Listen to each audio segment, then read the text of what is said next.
with one voice, chanting "Enough is enough." Hundreds of Moroccans from various European countries took to the streets across Amsterdam, denouncing the deteriorating of the human rights situation in Morocco due to the continuous repression and the arrests campaign that affected political figures and activists from civil society. Moroccans who are fed up with the practices of the Moroccan regime demanded in their demonstrations the release of all political detainees. As a reaction to the Moroccan regime, who kidnapped one of our friends from this region, who lives in the city, we also took advantage of the time of this march in order to unite again, without interruption, with our intellectual comrades, who are in the presence of shame.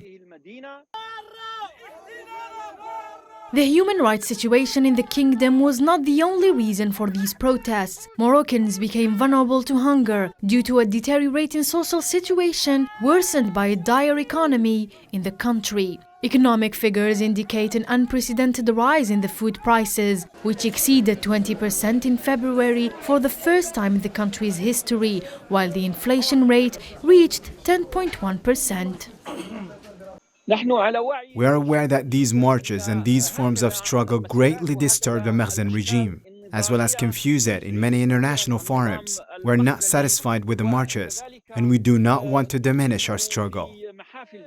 For months, Morocco has been witnessing a popular anger reflected by worsening social protests, which were discarded from authorities, who in turn face internal crises and international scandals that exposed the kingdom's immoral practices and exacerbated its isolation from the international community.